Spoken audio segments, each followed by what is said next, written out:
Hey, what's up guys? Matt here with Fix Anything Save Money. Today we are going to be showing you guys this Echo PB580T backpack blower. We're going to be walking you through all the features of it, and then we're going to be showing you how to install these tubes.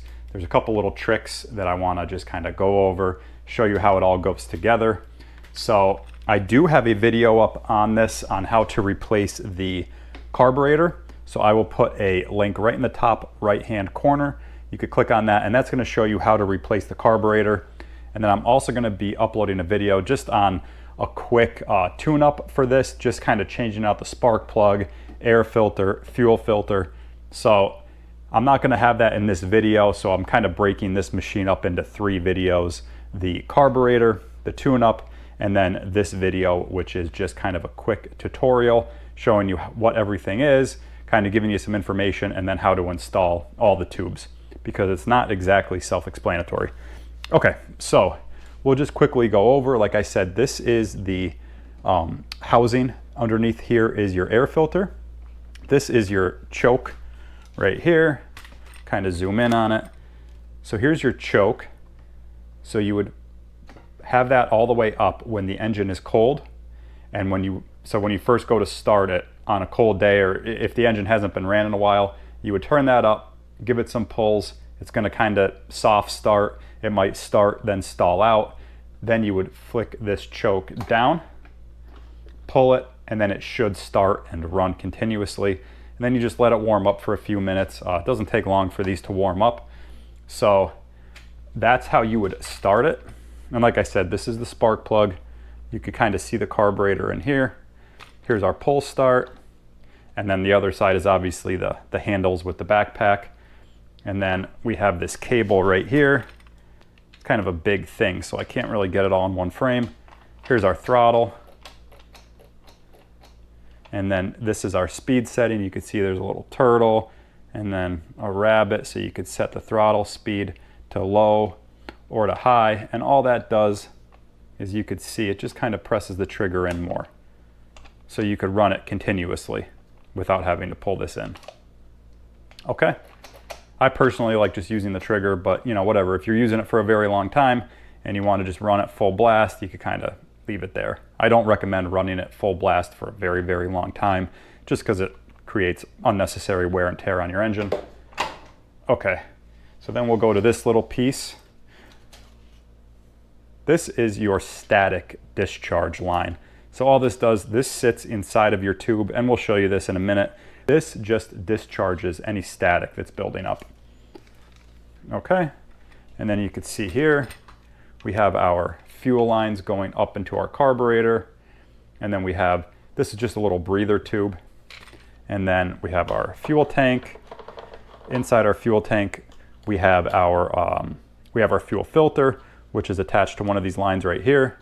So you don't really need to, if this is a brand new machine you're working on, you're not gonna have to worry about any of this yet. But yeah, so that's all that. I think we pretty much covered everything on the actual blower. And then Echo does give you, at least they gave me in the one that I bought, a little thing of oil. This is 2.6 ounces, and this is good to mix with 1 gallon of gas. So you would put this into a gallon of gas, and that would give you enough fuel to run, you know, for a gallon of gas worth. But like I said, this is a 2-stroke engine, so you can't just put gas in here or you will blow your engine. You need to mix it with oil.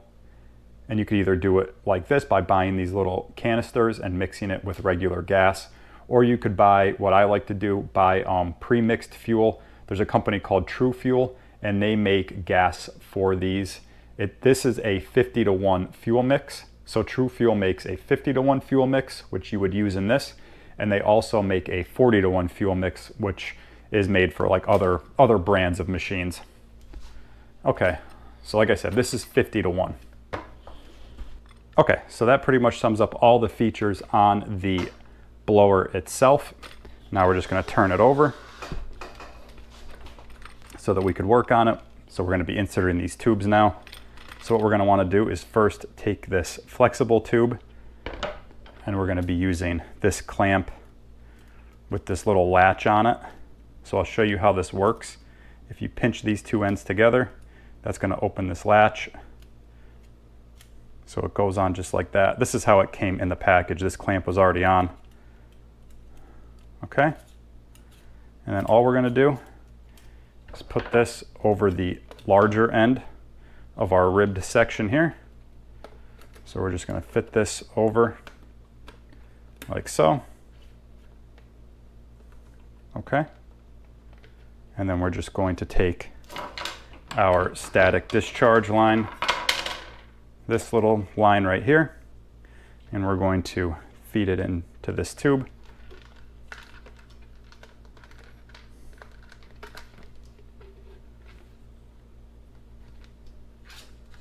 And just kind of make it so that it hangs out the end here like that. And then give yourself a little bit of slack over on this side, just so it's not pulling. So give yourself some slack and then just fit this piece over this piece. And then this takes a tiny bit of, no, it's not that bad, but it takes some muscle to get it all the way up flush with that. Okay. And now just kind of position your clamp. So what this is pretty much just to hold your throttle cable right here. So we'll show you that once we get it all assembled. Actually, we could do it right now. So you're just going to take this like I showed you, unlatch that, and then we're just going to put our throttle cable in and then just close that back up. And that just holds the cable nicely. Okay, so we have our static discharge line going through this tube, kind of just hanging out right here. Let me show you that better. Like that. And we have some extra slack there. And then we're just going to take a Phillips and just tighten down this clamp.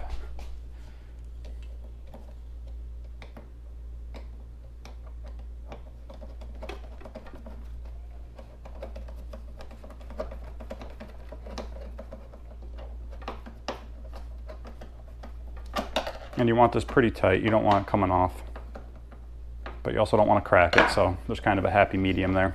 Okay, so you can see we have our clamp tight. So we have our first section on. Now we could go ahead and put our second section on.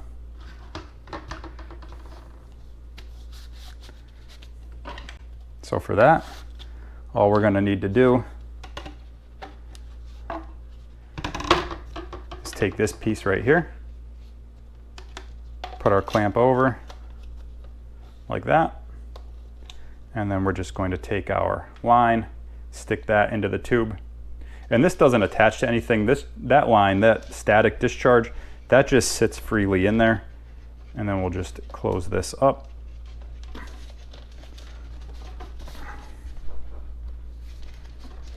Make sure that that's flush up against that. So all these pieces fit flush.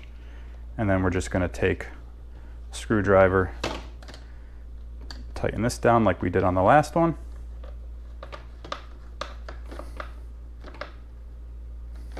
Okay, so the smaller clamp goes on this piece, the bigger clamp goes up here.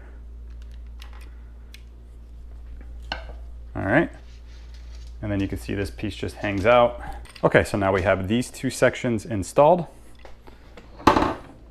Now all we're gonna do is take our throttle, handle, whatever you wanna call it, loosen this up. You don't want it to go all the way out, but loosen it up a good amount. And then we're just going to slide it over this end right here.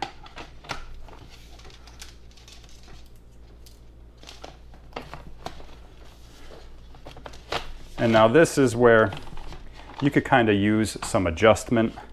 So I'll just show you what that looks like. And once you put the backpack on, you can adjust this depending on the length of your arm. You could adjust this based on, what's comfortable for you, but we'll just set it right about here for now. Tighten it down. Okay, so we'll show you what that looks like. And then when you're wearing it, just adjust it to what's comfortable. Okay, so now we have all that on.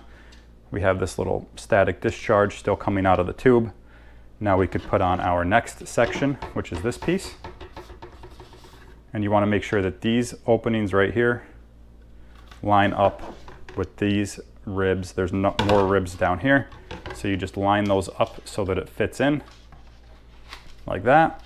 And then you could just rotate it 90 degrees. That locks it into place. And then we'll come out this way and we will put our last section in. Same exact way as the other one. There's these little ribs right here. Just line them up and just rotate it 90. It doesn't even have to really be 90. It just needs to be, you know, not in line with it because it'll just fall out. Okay, so now we have all of our pieces on. We showed you guys all the features of this. You could see, you know, it's got adjustable straps and everything like that. We showed you how to start it. We told you about the fuel mix. So if you guys have any questions at all, be sure to reach out in the comments and I will get back to you as soon as I can. Otherwise, if you enjoyed this video, be sure to give it a like. Be sure to subscribe to the channel. Check out all my other tool and DIY videos. And yeah, guys, that pretty much sums up this video. Thanks for watching, and we'll see you next time.